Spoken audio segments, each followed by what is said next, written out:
ಭೂಮಿಯ ಮೇಲಿರುವ ಕೆಲವು ಸ್ಥಳಗಳ ಬಗ್ಗೆ ನಿಮಗೆ ಗೊತ್ತಿರುವುದಕ್ಕಿಂತ ಗೊತ್ತಿಲ್ಲದಿರುವುದೇ ಹೆಚ್ಚು. ಅಂತಹ ಒಂದು ಸ್ಥಳ ಕೇರಳದಲ್ಲಿರುವ ಶ್ರೀ ಪದ್ಮನಾಭ ಸ್ವಾಮಿ ದೇವಸ್ಥಾನ. ಈ ದೇವಸ್ಥಾನದ ನೆಲಮಾಳಿಗೆಯಲ್ಲಿ ಹಲವು ರಹಸ್ಯ ಕೊಠಡಿಗಳಿವೆ. ಅದರಲ್ಲೂ ಒಂದು ಕೊಠಡಿ ಬಗ್ಗೆ ಕೇಳಿದರೆ ನಿಮಗೆ ಆಶ್ಚರ್ಯವಾಗಬಹುದು. ಅಲ್ಲಿ ಅಪಾರ ಪ್ರಮಾಣದ ಚಿನ್ನ, ಬೆಳ್ಳಿ, ಆಭರಣ ಮತ್ತು ಪುರಾತನ ವಸ್ತುಗಳು ಪತ್ತೆಯಾಗಿವೆ. ಆದರೆ ಪ್ರಶ್ನೆ ಏನೆಂದರೆ, ಈ ದೇವಸ್ಥಾನದ ಎಲ್ಲ ರಹಸ್ಯ ಕೊಠಡಿಗಳನ್ನು ತೆರೆಯಲಾಗಿದೆಯೇ ಮತ್ತು ಪ್ರಸಿದ್ಧವಾಗಿರುವ ಬಿ ವಾಲ್ಟ್ ಒಳಗೆ ನಿಜವಾಗಿಯೂ ಏನಿದೆ, ಇದರ ಹಿಂದಿರುವ ಕಥೆಯೇನು? ಇವತ್ತು ಅಚ್ಚರಿ ಲೋಕದಲ್ಲಿ ಈ ಕುತೂಹಲಕಾರಿ ವಿಷಯವನ್ನು ತಿಳಿದುಕೊಳ್ಳೋಣ. ನಮಸ್ಕಾರ ಸ್ನೇಹಿತರೆ.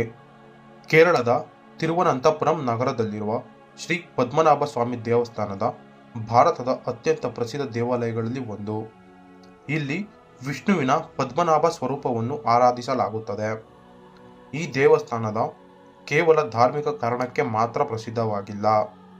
ಇದರ ಕೆಳಗೆ ಇರುವ ವಾಲ್ಟ್ಗಳು ಅಥವಾ ನೆಲಮಾಳಿಗೆಯ ಕೊಠಡಿಗಳು ಕೂಡ ಜಗತ್ತಿನ ಗಮನ ಸೆಳೆದಿವೆ. 2011ರಲ್ಲಿ ಕೆಲವು ವಾಲ್ಟ್ಗಳನ್ನು ಅಂದರೆ ನೆಲಮಾಳಿಗೆಯನ್ನು ತೆರೆಯುವ ಸಂದರ್ಭದಲ್ಲಿ ಪತ್ತೆಯಾದ ಸಂಪತ್ತು ವಿಶ್ವದಾದ್ಯಂತ ದೊಡ್ಡ ಸುದ್ದಿಯಾಯಿತು. ಆದರೆ ಅದರ ಹಿಂದೆ ಇರುವ ಕಥೆಯನ್ನು ಇನ್ನೂ ಕುತೂಹಲಕಾರಿಯಾಗಿದೆ. ಮೊದಲನೇದಾಗಿ ಪ್ರಶ್ನೆ ಏನು ಅಂದರೆ, ವಾಲ್ಟ್ಗಳು ಅಂದರೆ ಏನು? ದೇವಸ್ಥಾನದ ನೆಲಮಾಳಿಗೆಯಲ್ಲಿರುವ ಹಲವು ಸಂಗ್ರಹ ಕೊಠಡಿಗಳಿವೆ. ಇವುಗಳನ್ನು ಸಾಮಾನ್ಯವಾಗಿ ವಾಲ್ಟ್ ಎ, ವಾಲ್ಟ್ ಬಿ ಮುಂತಾದ ಹೆಸರುಗಳಿಂದ ಗುರುತಿಸಲಾಗಿದೆ. ಈ ಕೊಠಡಿಗಳಲ್ಲಿ ದೇವಸ್ಥಾನಕ್ಕೆ ಸೇರಿದ ಪುರಾತನ ಆಭರಣಗಳು ಮತ್ತು ಬೆಲೆಬಾಳುವ ವಸ್ತುಗಳನ್ನು ಸಂಗ್ರಹಿಸಲಾಗಿತ್ತು. ಇವುಗಳನ್ನು ಶತಮಾನಗಳ ಕಾಲ ವಿವಿಧ ರಾಜರು ಮತ್ತು ಭಕ್ತರು ದೇವಸ್ಥಾನಕ್ಕೆ ಅರ್ಪಿಸಿದ್ದರೆಂದು ಹೇಳಲಾಗುತ್ತದೆ. ಹಾಗಾಗಿ ಇಲ್ಲಿ ಸಿಕ್ಕ ಸಂಪತ್ತು ಒಂದು ದಿನದಲ್ಲಿ ಸಂಗ್ರಹವಾದದ್ದಲ್ಲ, ನೂರಾರು ವರ್ಷಗಳ ಕಾಲ ಸಂಗ್ರಹವಾದ ದೇವಸ್ಥಾನದ ಸಂಪತ್ತು ಎಂದುವುದು ಇದರ ವಿಶೇಷತೆ. ಇನ್ನು ಎರಡನೇ ಪ್ರಶ್ನೆ ಏನು ಅಂದರೆ, 2011ರಲ್ಲಿ ಏನಾಯಿತು? 2011ರಲ್ಲಿ ನ್ಯಾಯಾಲಯದ ಮೇಲ್ವಿಚಾರಣೆಯಲ್ಲಿ ದೇವಸ್ಥಾನದ ಕೆಲವು ವಾಲ್ಟ್ಗಳನ್ನು ತೆರೆಯಲಾಯಿತು.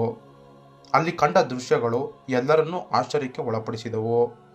ಚಿನ್ನದ ನಾಣ್ಯಗಳು, ಚಿನ್ನದ ಆಭರಣಗಳು, ವಜ್ರ ಮತ್ತು ಇತರ ಅಮೂಲ್ಯ ರತ್ನಗಳು, ಪುರಾತನ ರಾಜಮನೆತನಗಳಿಗೆ ಸಂಬಂಧಿಸಿದ ವಸ್ತುಗಳು, ಹೀಗೆ ಅಪಾರ ಪ್ರಮಾಣದ ಸಂಪತ್ತು ಪತ್ತೆಯಾಯಿತು.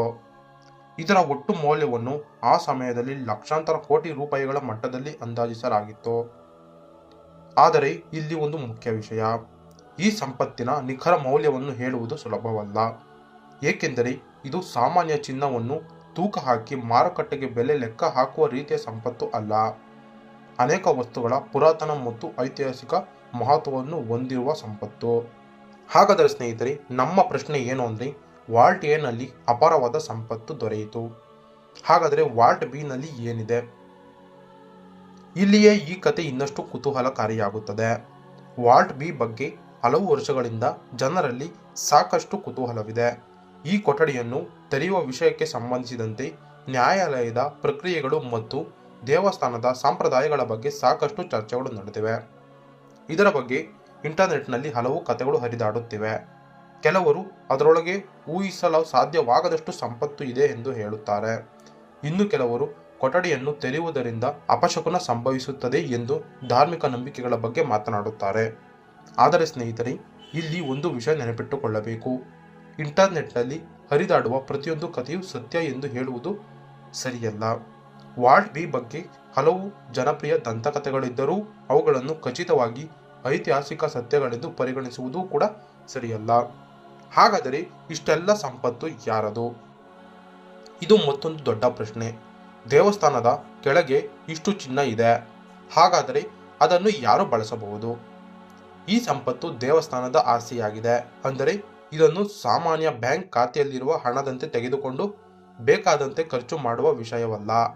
ಇದರ ಹಿಂದೆ ಧಾರ್ಮಿಕ ಸಂಪ್ರದಾಯಗಳು, ದೇವಸ್ಥಾನದ ಆಡಳಿತ ಮತ್ತು ಕಾನೂನು ಪ್ರಕ್ರಿಯೆಗಳು ಇವೆ. ಅದರಲ್ಲೂ ಪುರಾತನ ಆಭರಣಗಳು ಮತ್ತು ಐತಿಹಾಸಿಕ ವಸ್ತುಗಳಿಗೆ ಕೇವಲ ಹಣದ ಮೌಲ್ಯವಷ್ಟೇ ಇರುವುದಿಲ್ಲ, ಅವುಗಳ ಐತಿಹಾಸಿಕ ಮತ್ತು ಸಾಂಸ್ಕೃತಿಕ ಮೌಲ್ಯವೂ ಬಹಳ ದೊಡ್ಡದಾಗಿರುತ್ತದೆ. ಒಮ್ಮೆ ಯೋಚಿಸಿ ನೋಡಿ, ಇಂದು ನಾವು ಒಂದು ದೇವಸ್ಥಾನಕ್ಕೆ ಹೋಗಿ ಹುಂಡಿಗೆ ಹಣ ಹಾಕುತ್ತೇವೆ. ಆದರೆ ನೂರಾರು ವರ್ಷಗಳ ಹಿಂದೆ ರಾಜರು ಮತ್ತು ಭಕ್ತರು ಚಿನ್ನ, ಬೆಳ್ಳಿ, ನಾಣ್ಯಗಳು ಮತ್ತು ಆಭರಣಗಳನ್ನು ದೇವರಿಗೆ ಅರ್ಪಿಸುತ್ತಿದ್ದರು. ಅವುಗಳನ್ನು ತಲೆಮಾರುಗಳಿಂದ ಸಂರಕ್ಷಿಸಿಕೊಂಡು ಬಂದಿದ್ದರೆ ಇಂದು ಅವು ನಮಗೆ ಒಂದು ಕಾಲದ ಇತಿಹಾಸವನ್ನು ಕಣ್ಣಾರೆ ನೋಡಲು ಅವಕಾಶ ಮಾಡಿಕೊಡುತ್ತಿದ್ದವು. ಅದೇ ಪದ್ಮನಾಭ ಸ್ವಾಮಿ ದೇವಸ್ಥಾನದ ಸಂಪತ್ತಿನ ನಿಜವಾದ ಅಚ್ಚರಿ. ಇದು ಕೇವಲ ಚಿನ್ನದ ಕಥೆಯಲ್ಲ, ಇದು ಶತಮಾನದ ಇತಿಹಾಸದ ಕತೆ. ಹಾಗಾದರೆ ಪದ್ಮನಾಭ ಸ್ವಾಮಿ ದೇವಸ್ಥಾನದ ರಹಸ್ಯವೇನು? ದೇವಸ್ಥಾನದ ವಾಲ್ಟ್ಗಳಲ್ಲಿ ಅಪಾರ ಪ್ರಮಾಣದ ಪುರಾತನ ಸಂಪತ್ತು ಪತ್ತೆಯಾಗಿರುವುದು ನಿಜ. ಆದರೆ ಸಾಮಾಜಿಕ ಜಾಲತಾಣಗಳಲ್ಲಿ ಹರಿದಾಡುವ ಪ್ರತಿಯೊಂದು ರಹಸ್ಯ ಕಥೆಯನ್ನೂ ಸತ್ಯ ಎಂದು ನಂಬಬಾರದು. ವಿಶೇಷವಾಗಿ ವಾಲ್ಟ್ ಬಿ ಬಗ್ಗೆ ಇರುವ ದಂತಕಥೆ ಮತ್ತು ಅಧಿಕೃತವಾಗಿ ತಿಳಿದಿರುವ ಮಾಹಿತಿಯನ್ನು ಬೇರೆ ಬೇರೆ ರೀತಿಯಲ್ಲಿ ನೋಡಬೇಕು. ಇತಿಹಾಸದ ಹಿಂದೆ ಅಡಗಿರುವಂತಹ ಇಂತಹ ಕುತೂಹಲಕಾರಿ ವಿಷಯಗಳನ್ನು ತಿಳಿದುಕೊಳ್ಳಲು ಅಚ್ಚರಿ ಲೋಕವನ್ನು ಸಬ್ಸ್ಕ್ರೈಬ್ ಮಾಡಿ. ಈ ವಿಡಿಯೋ ಇಷ್ಟ ಆದರೆ ಲೈಕ್ ಮಾಡಿ ಮತ್ತು ನಿಮ್ಮ ಸ್ನೇಹಿತರೊಂದಿಗೆ ಶೇರ್ ಮಾಡಿ. ಮತ್ತೊಂದು ಅಚ್ಚರಿಯ ಕಥೆಯೊಂದಿಗೆ ಮತ್ತೆ ಸಿಗೋಣ. ಅಚ್ಚರಿ ಲೋಕ, ತಿಳಿಯದದ್ದನ್ನು ತಿಳಿಯೋಣ.